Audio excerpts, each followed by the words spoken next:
Go. Oh, we're live. No, it's fine. It's fine. It's still gonna be the same thing. We are still gonna talk about the same issues. Hi everyone. My name is Monju, and you're welcome to the Candid Talk podcast. Another episode for you guys. I'm joined by the regulars Stanley, Dewale, and Bani. Today Fan we comes are with a qualifier, right? qualified. today today we are going to be talking about what everyone has been talking about in the past 3 weeks. I can see you shaking your head, Bani. um I don't even know how to start, but all I can say is the last time we recorded the podcast, we were here talking about the protest and how good it was, how well it was planned, organized, all the good things we were doing. But we kind of expected some reaction from the government. We kind of predicted that something was going to happen. But did anyone think that it was going to get that bad? That reaction was going to escalate to what we saw at Lekki on the 20th of October? I Stanley, do did. you want to go first? Oh, okay. Bane, do Okay, you want to sorry. go first? Oh, all right, sorry. Yeah, I did. No, go Um, on. we're all. I don't know how. I don't know how old we all are here. I know we're all old enough to be here to have been to have heard of several atrocities carried out by the government of Nigeria by several different governments. This is not even about the current government. So um, I wasn't totally shocked that it happened. Hmm. And a lot of it has been covered. You know, there have been recordings of it. Extrajudicial killing has always been here. As a matter of fact, that is what we're protesting. So for them to have reacted, you know, it was just basically them returning to type. So I wasn't surprised. I mean, all the way from June 12th, we know how people were killed during the June 12th protest. I remember my elder brother got caught up in the protest, and I know his experience is still whenever he talks, whenever he recounts what happened, you still can sense the trepidation in his voice. Um, and then down to even back in more recent years, we all know about the OD massacre, the Zakibian massacre. So it's still the same military. Nothing has changed. Just different government. So I wasn't completely surprised. I think what I think it would have been worse. It was just that they had to kind of like cool it a bit because one, it was in a bit more of an upscale area, so they weren't sure whose child or who could be affected. Um, say if, for example, if Lekki was like the backwaters of Lagos, say like one village on the outskirts of Lagos, say like the entrance into Lagos, the dual carriage into Lagos. I've forgotten what it's called now. Ekpe. The Ibadan Lagos Going. Expressway. So imagine that Lekki was there, away from the eyes of the public. Just imagine what would have happened. So yeah, I'm not surprised. Hmm. To Stanley, I don't do you want to know. tell us about what really happened? Hmm. In your own words and by your estimation, what do you think happened that night? We still get to the fake Um, news. We'll get to the fake news, and you can touch on yeah. the camera issue, and you can also touch on the lights as well. So Hmm. the power Okay, so outage and the removal of the cameras. first of all, I just think a part of me was surprised. You know, I didn't think that in 2020 anybody can do that. Do what we saw in Lekki. No matter how crazy you are, you know, you could. I didn't think anyone could. Anyway, they did. So I was really, really, really shocked. I was stunned for 2 days. I was completely disorganized. It was shocking. Um, but it it is the response that I've seen and how we have gone from no, it didn't happen to, I didn't give the order, this other person was responsible, it was beyond my power, to okay, yes, we were there on somebody's invitation. It sounds a bit like an attempt to take Nigerians for a ride. Um, this thing was streamed, coming to tell us that it was photoshopped. Hello, this is 2020. People can broadcast live to millions of people without having a TV license. I think this part where they do not think that it's possible for somebody to go online and have more viewership than NTA can. It's something they can't comprehend. They just do not understand it. So that's why um, story that we're jumping from timeline to timeline to follow to watch happen live. Somebody can confidently go on national TV and say it was photoshopped. It doesn't work that way, and they do not understand that it does. Or even if they know and understand that is not what they were saying is not true. There's a population, a large population of Nigerians who they think or who believe whatever it is they were selling. But I want to talk about how it all happened because it's still a shocker. And if you follow news on, if you have been keeping up online, you will see, this wasn't that somebody randomly made this decision. It was well thought out. Starting from somebody removing the camera around early afternoon.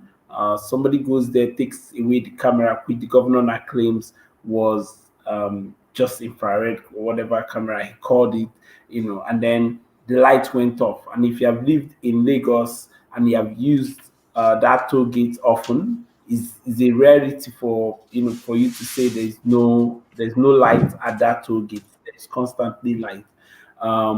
Remember that the toll gate is also serviced by a Lagos state government owned independent power this thing among some of the infrastructures that they supply constant power supply to. So there is regular power, there's backup generator. Remember also there was complaint about the internet slowing down around the area. Now, when you put all of this together, it doesn't come across as something that was spontaneous. It sounds to me that somebody sat down, thought through the process about what to do to disperse the protesters, and then went to work to implement the total plan. It wasn't an accident. It was all well planned and executed. The whole cutting away with the bodies, the whole denial that came afterward, I guess stems from the cutting away of the bodies is all part of the plan because this is not the first time we're hearing the army kill unarmed civilians and carry away their body, and I probably get the chance to get to the share, and I mentioned it before, and it's unfortunate that it has taken the massacre at Lekki for people to then understand when someone says the shirts are not the aggressors, the Nigerian state is the aggressor. I think that has become clearer about how Nigerian state operates when it comes to dealing with those who disagree with them. So for me, it was a rude shock that in 2020, in a democratic setting, that someone can order soldiers into the streets and those soldiers can kill unarmed, flag-bearing, national anthem singing Nigerians on the streets, for just breaking a curfew.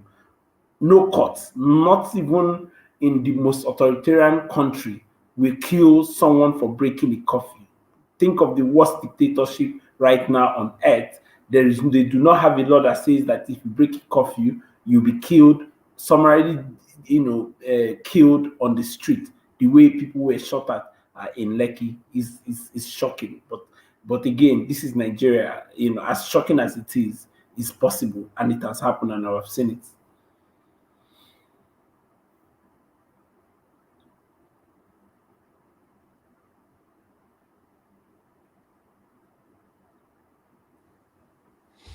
Interesting stuff. Interesting.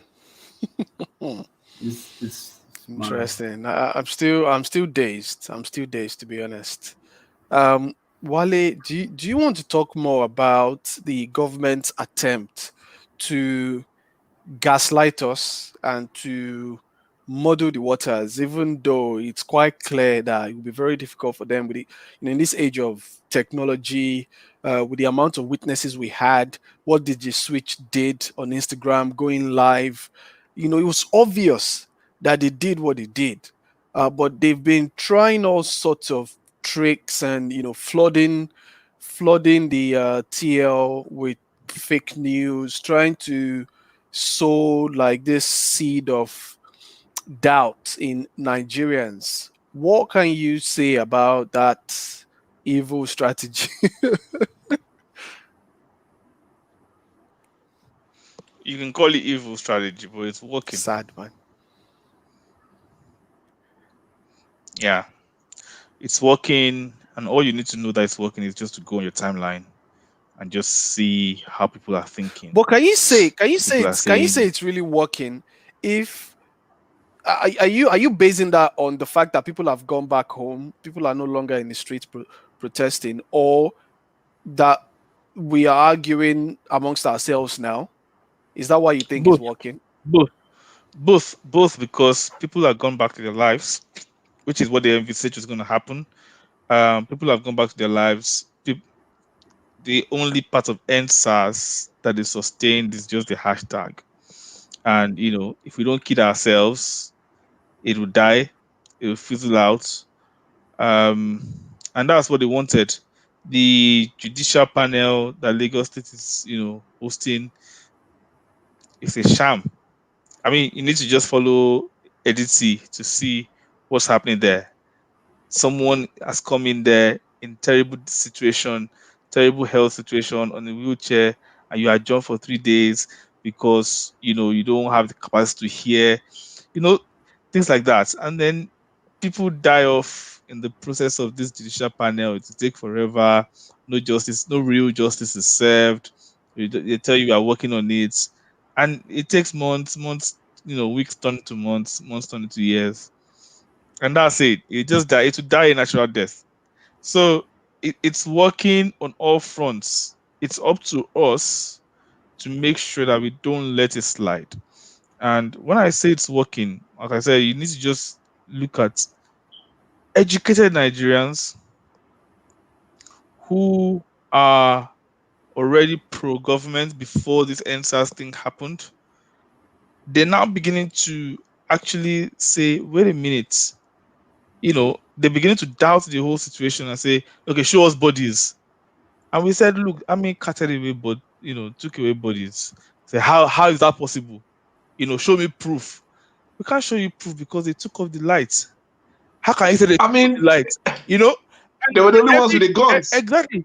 It doesn't make sense. Those are the things. And they say, okay, show me one person that died. And you show them one person that died, then they come back 2 days later, which is clear that something has happened, and they say the person has come out, or the mother of the person has come out that the person didn't die during the protest, the person died in an accident. Things begin to happen, envelopes exchange hands, things, and then they just you see, you bring a fact to fact check them. They go about for like a day or two, then they come back with something and say flashing updates. Yeah. Things like that. Because again, they've absorbed, how do we counter this? What do we do? And that's the strategy, right? Unfortunately, it's working. People have been made to, like you said, there's been gaslighting happening. And they've also deliberately escalated the unrest in the country, especially in the States. And I say deliberately because there are so many videos that are going around online where there are hoodlums, actually vandalizing. And then in those videos, if you look very clearly, you see military men, soldiers, policemen just standing by in those videos. So I ask myself, is this a state-sanctioned looting? Is this a state-sanctioned, assing? Because then they allow these things to go on so they can show videos, they can record them, and then show to what I say, see what NSAS are doing, NSAS police are doing. And we all know that for a good part of 1 week, more than 1 week, when the NSAS protest was going on, not a single property was damaged, was vandalized, not one single incident of looting. Until If they brought anything, the yes, hoodlums. yes. So it's a deliberate, because of course, when you have a protest like NSAS, you can't cherry pick who joins you, right? You can do your own policing, you can do your own awareness. Please don't cause havoc. Please don't do this. But there's no verification of who comes to the protest, right? And they know that, so they infiltrated the whole thing, and we are where we are. The thing to think about is that the Nigerian government, especially the Lagos states, um, they they they've they've elevated the. Actually, I take that back. They've relegated the worth of a Nigerian life to such a low standard, to such a low point where they rather sponsor violence and cost the state billions of dollars than to address simple ask of Nigerians, which is, can we just live? Can we just be alive? And that's the whole essence. If you distill everything that people are talking about, is like, can I just be alive in Nigeria? That's it. And They know, and, and rather than they, they, rather than respond to that, look at where we are. So that's because they know that if you, sorry to cut you short, no, but that's because they know that if they give in to one demand, it will embolden the people look, to go ahead. To be there's a so video. There's a video that's there's a gentleman called Atelu Peter Side, and I think that is a fantastic man, but I definitely I I exist as a Nigerian on a very low trust capacity.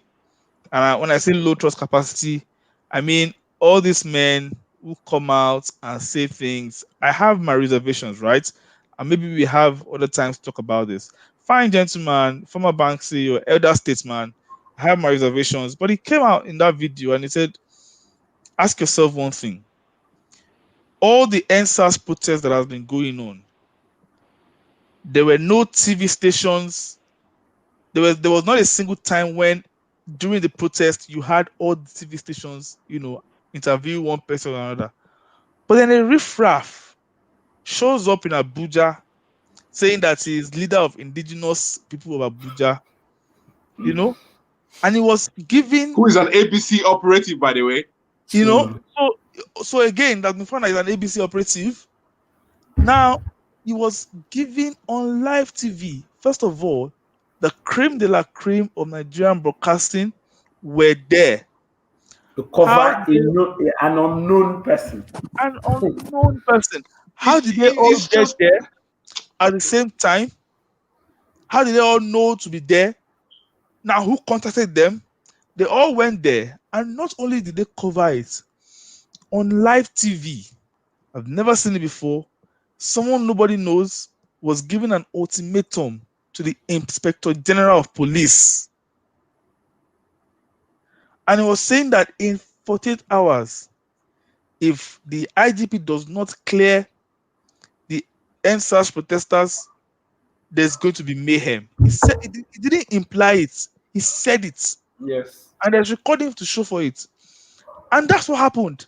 In 48 hours, they cleared the NSAS protesters by force.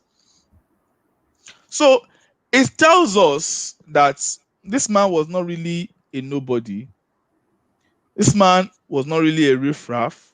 This man was speaking on behalf of some people. He said it.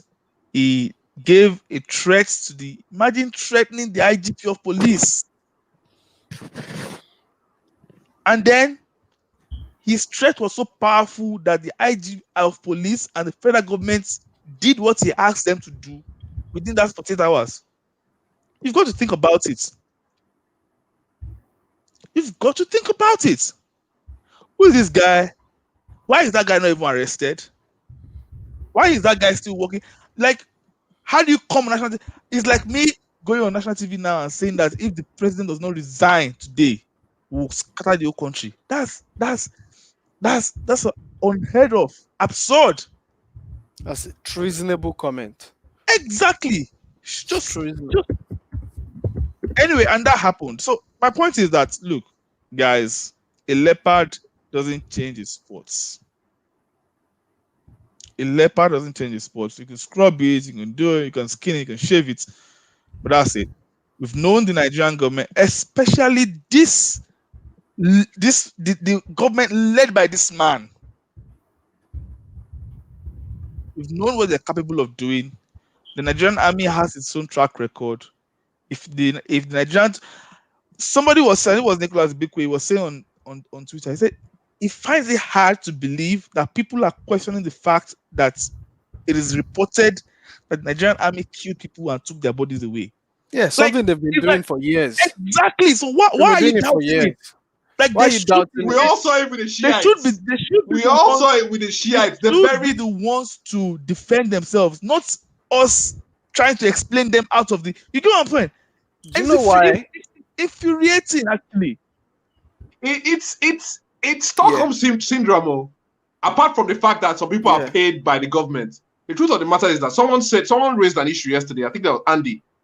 I forgot his surname is a bit of a mouthful, but Andy raised a very important issue yesterday on Twitter, and he said those of us who are old enough to be, who were old enough to at least know what was going on during the military era, we have to. If you notice, a lot of the protest was led by a lot of people that were kids, were babies.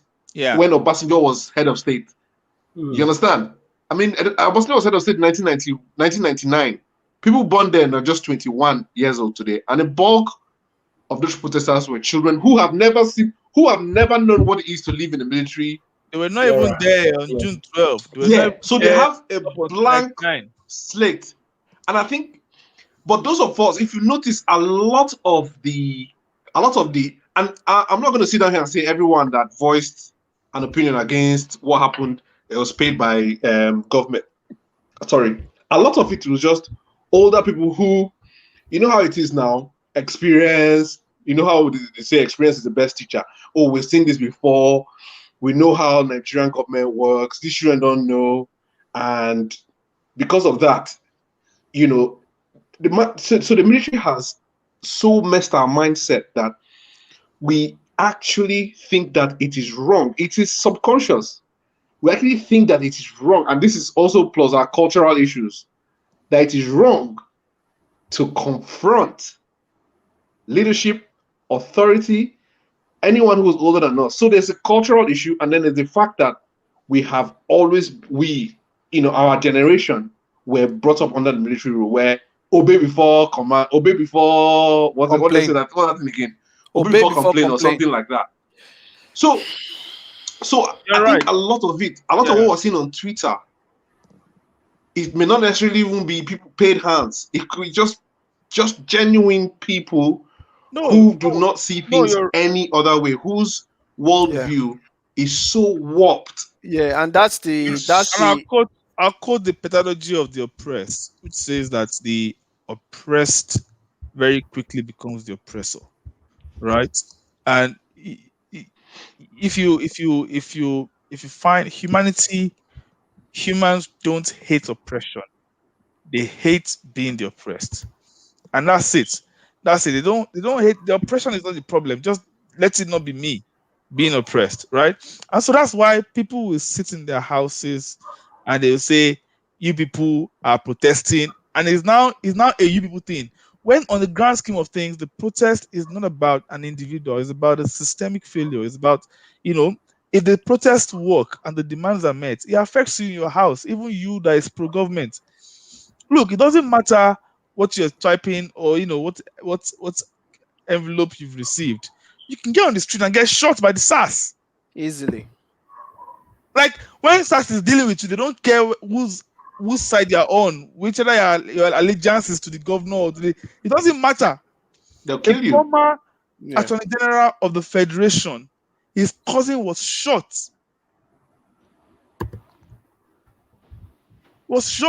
Is that, and the person came on Twitter and said their father fought as a former Attorney General. He fought and fought. His nephew was shot, and then he fought for almost 9 years in court against the police.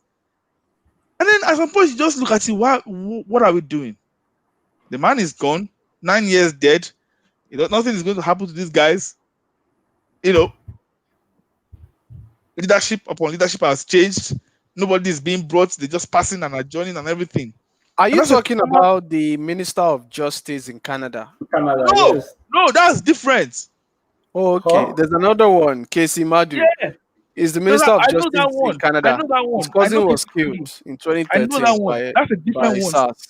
So you can see that it's not one. It's not an isolated case. How about Awoshika, former chairman of First Bank? She's still the chairman. So you cannot. The point is that you cannot success. It's like racism. You cannot success your way out of a systemic problem, and our people fail to see that, and that's why even if you are pro, even if your father was made who he is, or you yourself are made who you are by the people in government through contracts, this thing is not a partisan thing. It's the mentality of it will not happen to me in Jesus' name now. It will not come near my family and my cousins. Because that mentality.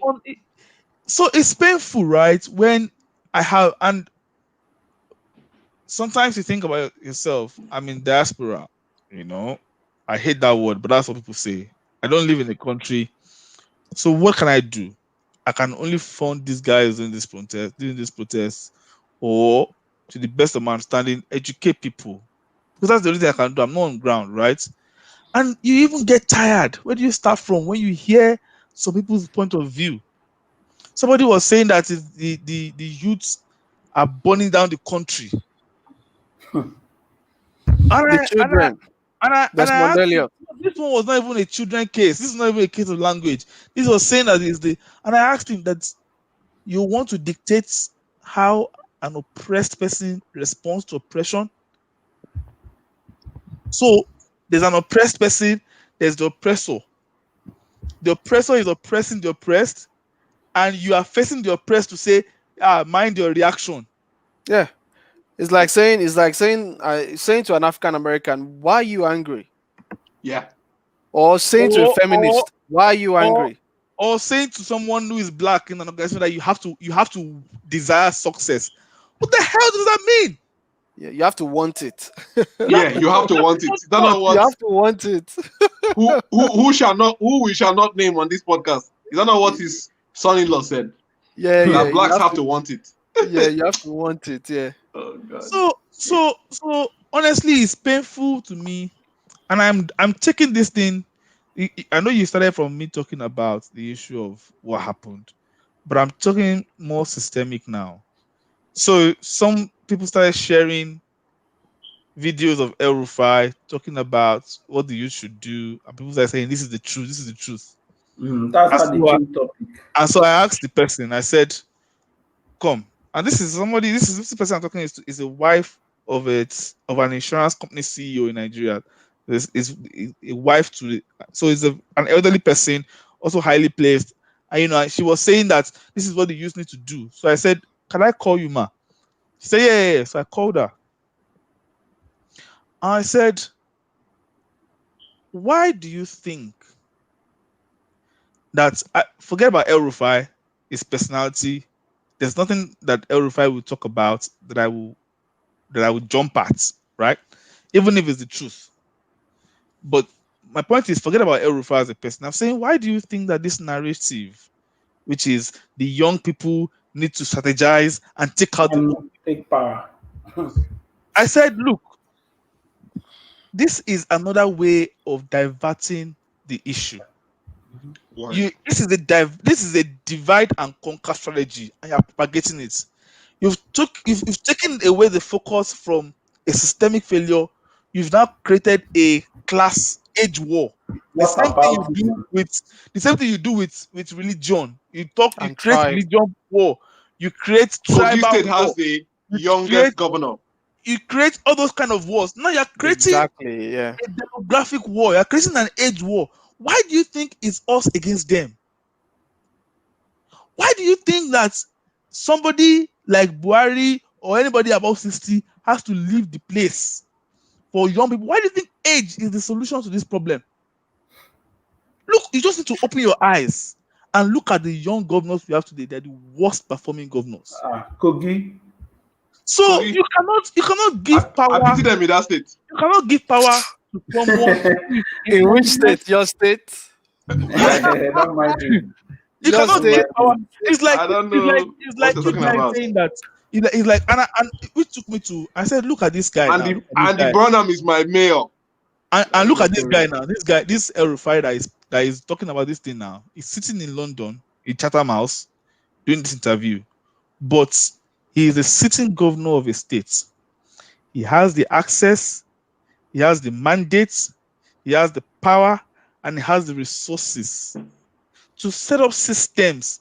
Why is he waiting for you to come and take over to set up this? How do you expect people who don't have a mandate and a sanction to do something? I think that to go and take charge. What dirty charge? Yeah. So you leave the people who are in power, who have the mandate, who have the resources, who have the office, and who have the everything. You don't hold them accountable to do what they're supposed to do. They are charging people charging who are somebody outside else. of the power, who are outside, Yeah. who don't have any responsibility. You are saying take charge. What kind of so you It see? reminds me of Amechi. It So reminds me of Amechi. the problem is even the way people think. Yeah. not It's the an same age thing. thing. Wale is the same thing. The way we blame, the way we find every reason to blame an average Nigerian. Bane talked about the Stockholm syndrome and how the way the brain is wired, the brain is wired to look for comfort. And we've been able to find comfort in the midst of oppression. And even though it's negative comfort, but it's still some sort of comfort that we've been living with oppression, living with bad Piece of the governance. graveyard. Exactly. You understand? So people that were sort of uncomfortable with the riots and the protests, they were like, okay, didn't I tell you guys that it's always going to get to this point, blah, blah, blah. So what that person is saying, in essence, is that we should have just kept quiet and just allowed things to go on business as usual.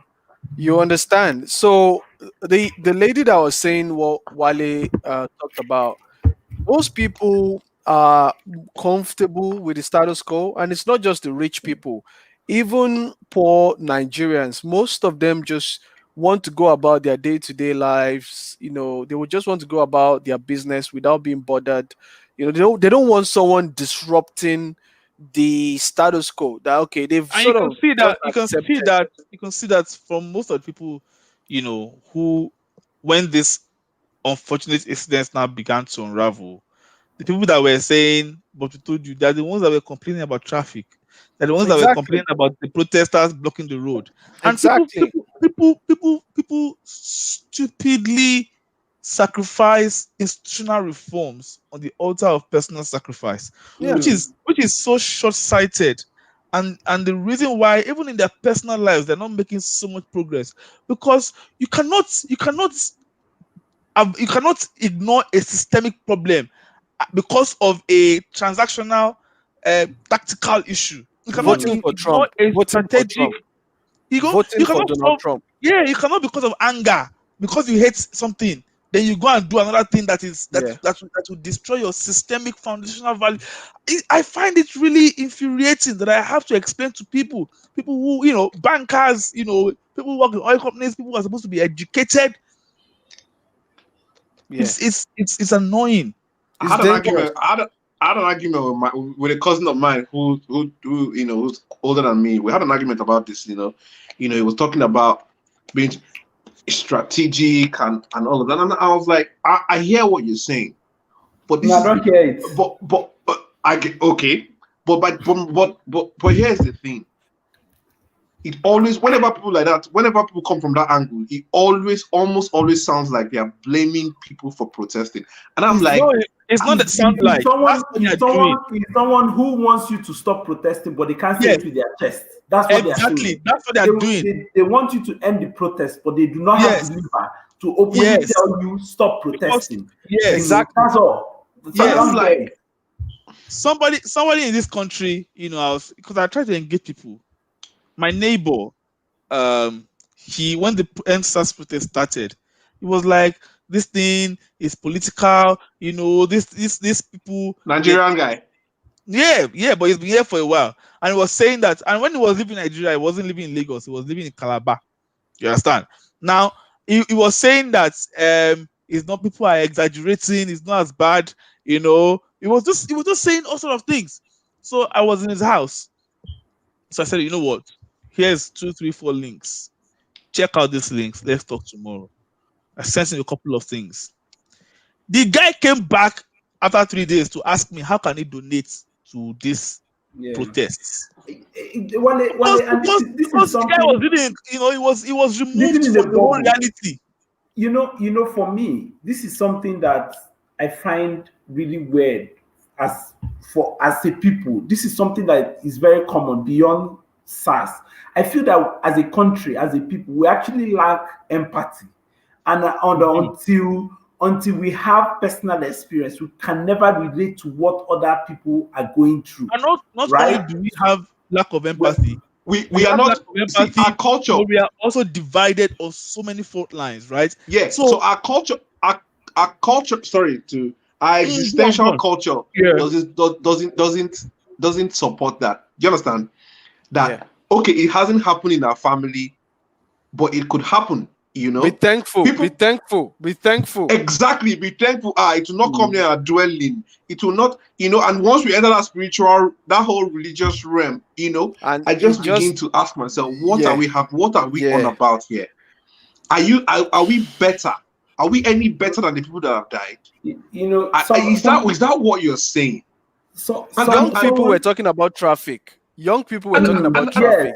Let me tell you, I know someone who was on a long rant, you know, after the Lekki shooting, was going on and on and on, that they should have stopped the protest. He traveled all the way to Benin and he nearly missed a wedding because of the protest. Is that what you should be talking about? You know how many grooms to be have been killed? Do you know that September last year I could have been killed? Imagine.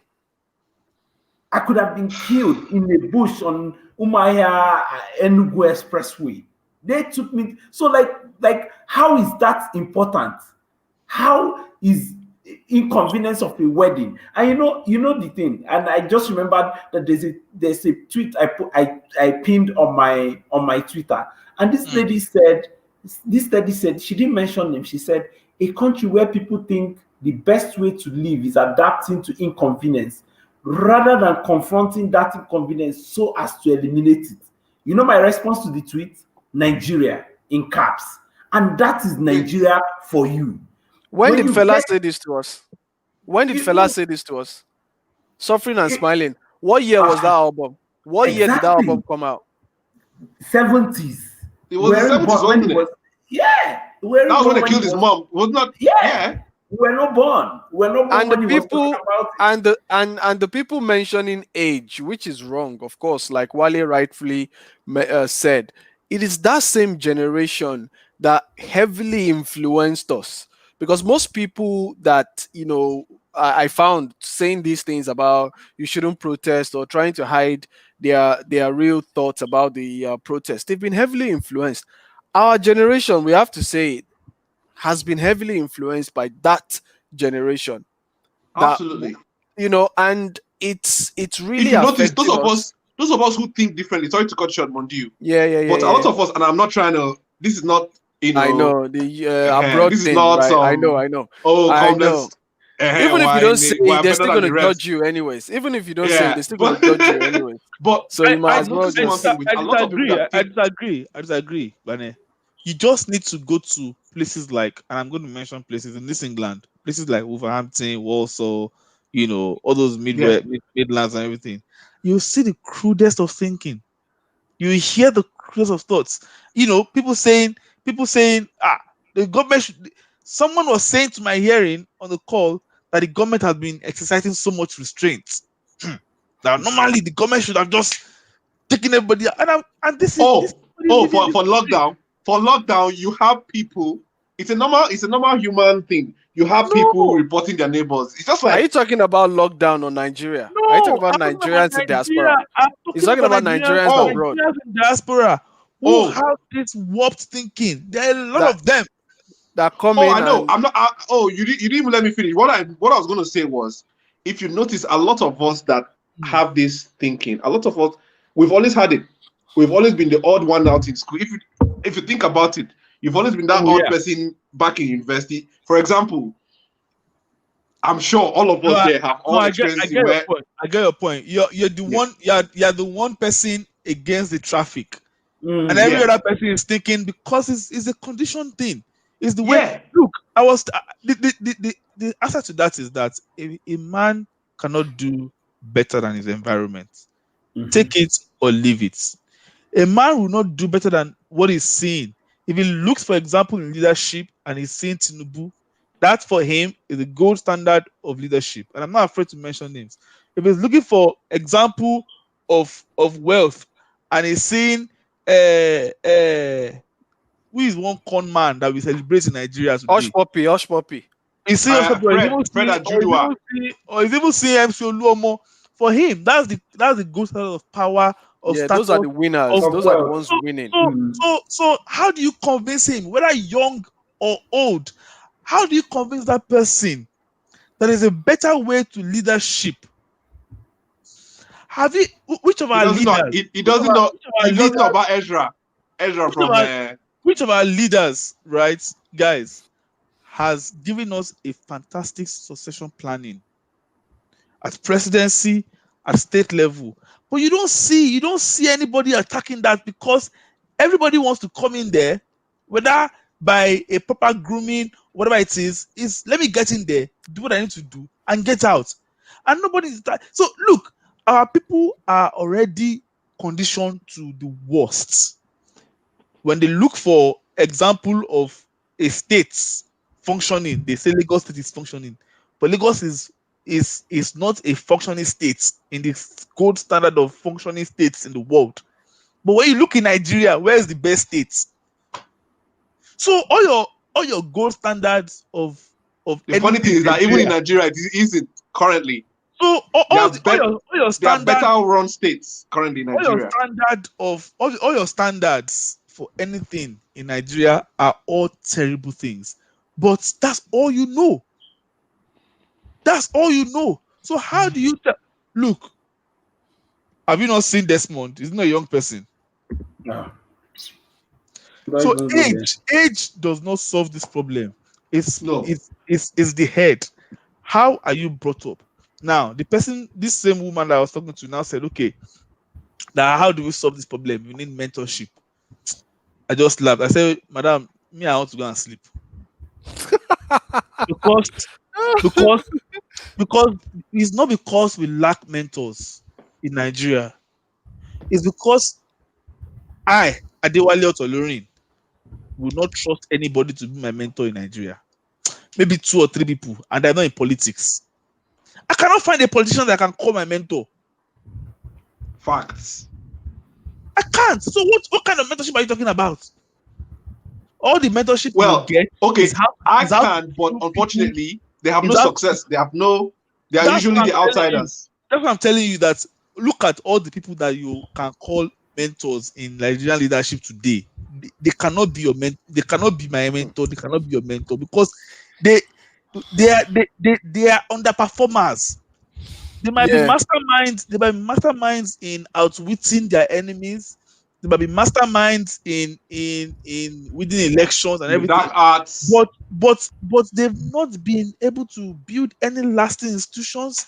They've not been able to build any transient government that transfer. That there's nothing you can say that this guy should mentor me about. So the when you look at it from head to toe, it's like the Nigerian police force is Nigeria. See, if you the Nigerian police force is a It's a microcosm. miniature, is a yes of Nigeria. Yeah, it's a microcosm of Nigeria. It's There's no where doubt. do you Stanley. start from? Sorry, Wale. Stanley, I want you to talk about this particular topic. I mean, and it ties to something that Wale is kind of trying to allude to.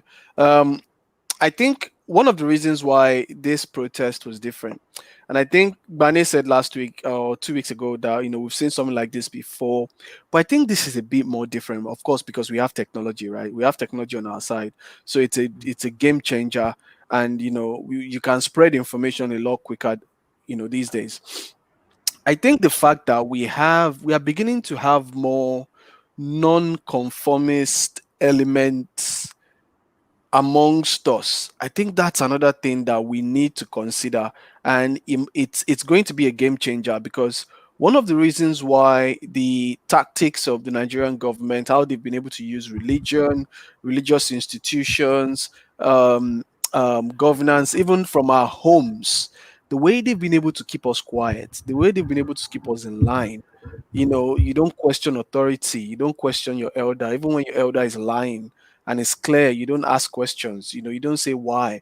Those things have sort of, and when you see the people leading, most of them are elderly people, so you can start thinking that even when something is not right, you can't ask a question. If the policeman trying to slap you is older than you don't look that person in the eye to say you are clearly wrong. So it all ties together. But now we are seeing a new generation of people who are just going to ask questions. And when I see those things, even bloody Bobrisky, the Bobrisky angle, the non-conformist part of it, the rise of feminism, the non-conformist part of it. When I see all these young people moving mad, the non-conformist part of it. But what I really love is they are bringing this kind of energy into politics, and people like us can sort of recognize that we need this kind of orientation to change the way we think or challenge things. The way I tend to look at culture is that my culture is something that makes sense. If it makes sense and I think it's fair, okay, I get this.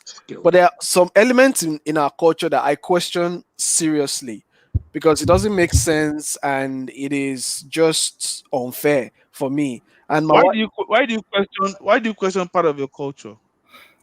Why do you question things at all? because you have to question things. You have to keep thinking. No, Mondiu. It's not automatic for you to question things. It's not automatic for you to keep thinking. And that's what you need to realize, right? It's not something that is handed to everyone. It's because you took it upon yourself to step out of the norm and to say, wait a minute, why is this thing being done? But you don't have that in the majority of Nigerians. But Wale, what Mondu raised is something I think I sort of have a bit of first-hand experience, going out throughout this protest. And one thing is clear is that the generation of people who are out on the streets, who are willing to confront the state, they're completely different from us. They see it differently, and I think there's a good part to it, right? Absolutely. No. I was trying to make Mondiu see, and I understand Mondiu's point. I agree with him. I was trying to make him see that is not the norm. To question, of course, is not. It's not. That's it's not. Not. It's still not. It's still not. And that's why you can mention Bobrisky. You can mention even the whole protesting that's happened. You can mention it because it's an outlier thing. Yes, and when you look at government response, when you look at government response, one thing that was clear to me is that for the first time, they were a step ahead of government. They were prepared for everything government was going to throw at them. They knew one government, that Nigerian government, their only solution to every problem is violence. So they already anticipated that at some point the Nigerian government will introduce, either directly or through their cronies or those that support them, will introduce violence. So they did everything to prevent the violence, to the point where nobody talks about protest without mentioning peaceful protest. There's that qualifier to that protest, right? So you can't call it just a protest. It's not it's not debatable if the protest was peaceful. It's now an afterthought and an effort to brand the protest violent, right? So at every given protest point, you cannot say there was violence. Every violence came either directly from government or those loyal and supportive of the government who thought, we can procure touts and thugs and disrupt this protest in order to keep our the government to support in power. But one thing is clear is that there is a clear distinction, a different approach from this generation of people. And I don't know if some of you saw it, and I was out there with my friends, and they were showing me videos of people going around painting major roads, painting endsars on road. In front of the police headquarters, they painted the floor red with endsars. They've gone to the international airport, they've painted it. So these guys are not the conventional protesters who protest is over, they go home, right? There's a fight to be had, and they're not giving up on their right to fight. And I see this as a good thing, right? It means that our democracy is a new place where people insist on their rights being respected, and that right includes disrupting the flow of traffic is within their rights.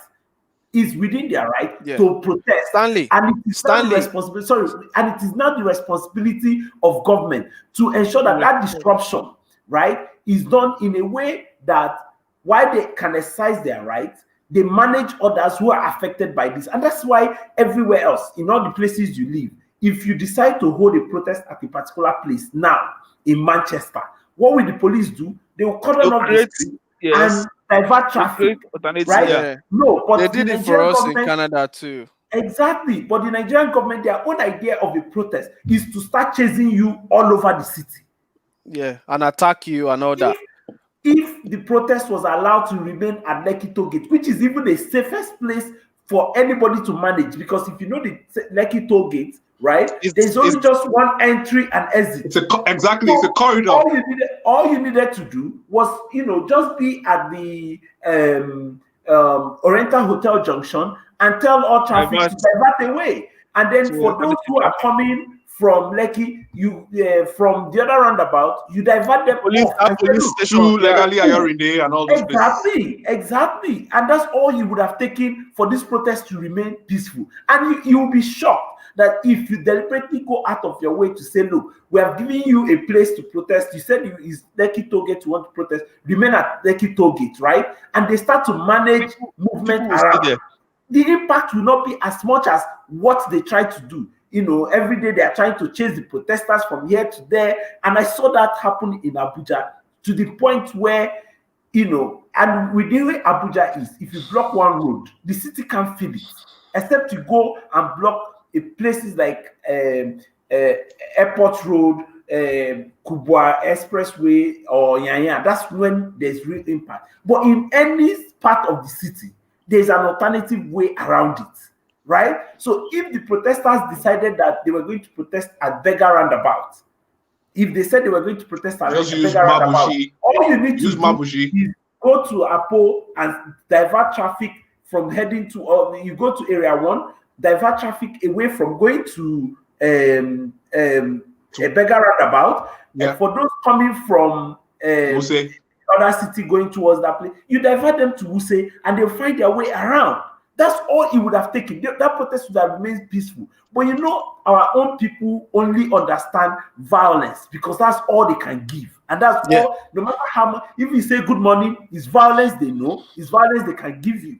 The strategic thinking to say, look, this is a protest going on at the Beggar Roundabout. Now, how do we ensure that it does not affect people's ability to move? But But Stanley, all we're saying, we're just speaking for now, if we're being honest.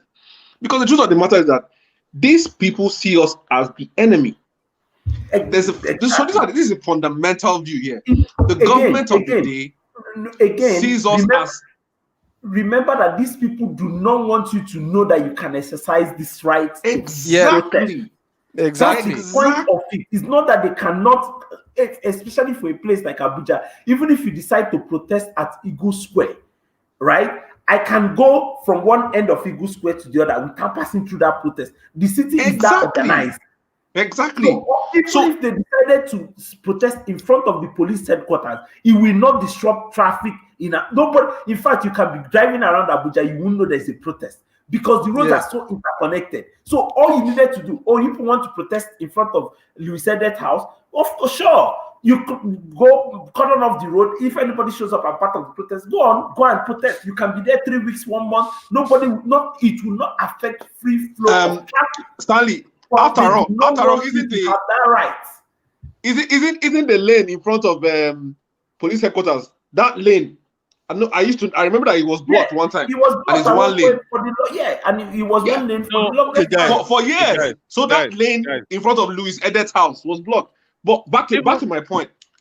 Sorry, Wale. Back to my point. My point is that these people fundamentally see this as a challenge on the authority, and they can't have. They have to save face. They can't. They can't afford Nigerians asking questions. They can't be seen to be kowtowing to Nigerians. Okay, they can't be seen to be doing that. So their solution obviously is to come up with what they have the monopoly of. Well, they think they have the monopoly of, because they don't really have the monopoly of. If they did, large swathes of Nigeria would not be so insecure as they are today. Guys, we have 4 more minutes. 4 more minutes. Which brings me to my initial point when these guys say, you have to take away power from this generation of people. Why do you expect Stanley, Bane, Dewale Mondiu, who are ordinary citizens of the country, to start strategizing against the sitting governor or president, or instead of you to attack those people and ask them to use their resources that they have and their power and their connection, to make systems work. By the way, we have a former Attorney General of a state, a sitting senior advocate of Nigeria. I don't even want to talk about his religious position or affiliation, as a vice president of Nigeria. If anybody is not talking to the government about the rights of the citizens and what they are allowed to do, a professor of law should be the person. Exactly. A professor of law, a senior advocate of Nigeria, a former Attorney General of Lagos State, the highest accomplishments as a legal person. And you are there, and you will come and tell us that we will not see this again in Jesus' name. What does that mean? Yeah, I had a very big issue. You're not our chief priest. You're not our chief priest. I had a big issue. Bane, quick one before you go. What I'm thinking right now is these guys are going to come back because the police will keep killing, SARS will keep killing, the Nigerian government is not going to change, the protest will come back. And I'm thinking to myself, Lekki is going to come back. And when Lekki comes back, these guys are so smart, they're so organized that they are going to have unconventional cameras, they are going to have unconventional lights, and they are going to predict what the military or what the government or what the police or what the touts are going to try to do. And it is going to be more difficult for them to disperse them. I wouldn't underestimate the drones everywhere now. Yeah. When there's a protest. I mean, there were drones up until that day. So I was a bit surprised. It was one question that was in the back of my mind. I said, why weren't there drones that night? They waited till it was dark. Yeah, they waited till it was dark. But here's my point. So today I was reading this thing about the counter reformation. I don't want to bore you guys, but I'm sure you all know what the Reformation is. It's religious slant to it. Martin Luther, in 500 years ago, rebelled against the Catholic Church. The Catholic Church did a counter of that Reformation, I see the government following that path of countering. So I don't think we should underestimate these guys. I don't think we should underestimate them, because you see, it's easy to employ disinformation. Disinformation is very easy. Disinformation is easy, but being hardworking and being straightforward is harder. So my point is, here's my point. I feel that they are going to come out and counter whatever happens next. So, for example, with Lekki, all they'll need to do is, rather than send soldiers this time around to do any shooting, they'll just resort to, once again, using plain clothes thugs. Yeah. And these guys have started engaging them, though. They've started engaging them. Most of these guys have social media too. It's I think it's going to be more difficult. I think these guys, and there's a set of people you don't mess with, young people. I agree, Monju, but I'm just saying that we should not underestimate these guys. Are battle tested. They have been running Nigeria for 60 years. Of course, I know. Nobody's going to underestimate them. And these guys that came out, they never underestimated them. And of course, like I said it from day one, I said we are going to make mistakes. We made mistakes, which is good, and we are going to learn from those mistakes.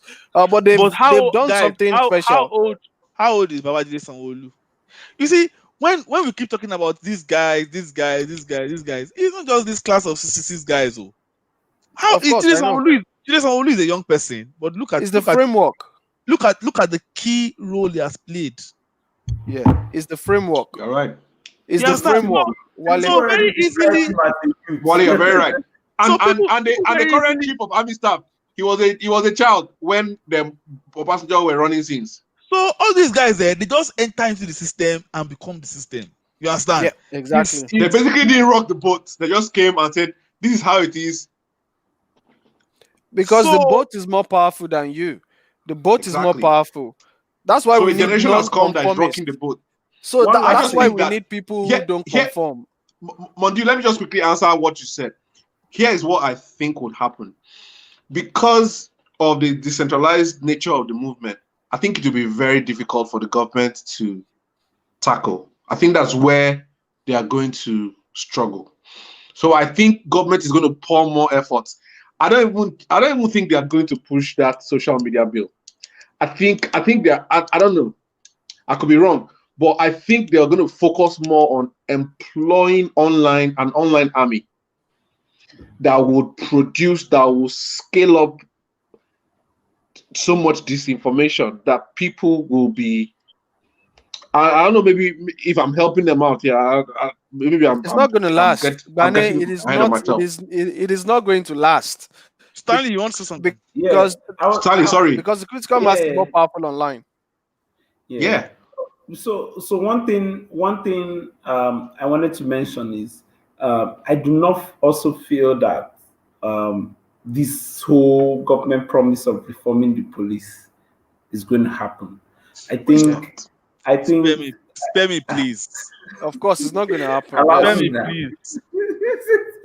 So I don't really see a genuineness to it. And I've been talking to a couple of people, and from what I'm hearing, this reform, if government really wants to do it, there are very drastic steps that should have been taken that none of it, they're not even thinking along the line of those drastic steps that will show real efforts to reform the police. So it's just a given, as you said earlier, it's just a given that people will be back on the streets protesting. It's just the matter of weeks and days. People will be back out there protesting, because especially with food prices.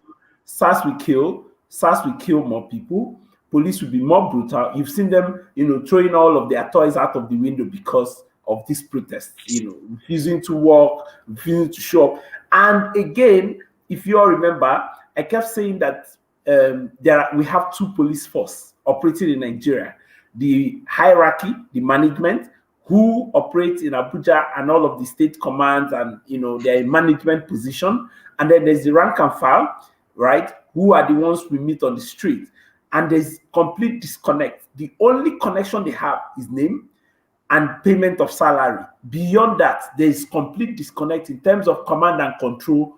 There is complete disconnect. And that again was re-emphasized for me. It was re-emphasized when I read the IG of police begging the police officers to return back to work. The same people who claim they are disciplined organization. So why can't, if you are disciplined and command and control kind of organization, why can't the IG of police order his men back to work? Why is he begging them? Right? That's because he was never in control of the police. These guys simply, the guys in Abuja and all of the management enjoyed the government allocation, while the police officers funded their operation from the extortion that happened on the street and paid kickback all the way up. So again, it's clear that the IG of police does not have control over this current Nigerian police force. And if you really want to regain control, you need to kick the guy out. You need to bring an outsider who then fires the commissioners of police. Yeah. And then everybody in the state, both high and low, will know that there's a new sheriff in town who is not and here. There's no protection for anyone. And there's no more protection for anyone. It is that you are in or you're out. And that's the way to regain control. But as of today, with the current IG of police, trust me, we still have two police force operating, those who run money and those who run the streets. And they do not listen to each other. That's my own take. Excellent. Guys, we have to go. We have to go. 1 hour, 5 minutes. Thank you very, very much. It's been another fantastic session. I think next week we're just going to move on and talk about more exciting things. It might be linked to the things we are doing to sort of change things in the country. Exciting things about Nigeria. Yeah, of course. It has to be about Nigeria, man. Like, there's a lot of exciting things. The younger generation, NSAS and all that. There's a lot of things to talk about. And I'm very, very excited. Paystack. Yeah. Paystack is worth more than like 3 banks. I saw that infographic the other day. So like, yes. We should. Yes. So I was saying to someone that Nigerians, that Nigerians survive and succeed at all is a protest against government effort to kill them. Exactly. Right. That is Paystack is one of the biggest protests against Nigerian government. Paystack is and it was announced at the nick of time. At that moment where Nigerian people, so I think we need to talk about that. How Nigerians and there's this financial time kill them. And there's this financial time. And Lagos State like an Agbaya, a shameless Agbaya was not trying to. There's this article that I read about, this Financial Times article that I read. Like this article is just basically just praising Nigerians, like Nigerians in diaspora. Like, why do we do so well abroad and all that stuff? And I'm like, okay, you guys are just starting to notice us. Don't worry. We still like. I think to be fair, I think it's because we are many, let's be honest. It's like Indians. Yeah, but we and actually Chinese. There are many, so you find many good of them. Okay. I don't think it's anything special. Okay, we'll talk more about this. All right, guys. All right. Thank you. I'm just really looking forward to interesting things about Nigeria. Don't worry.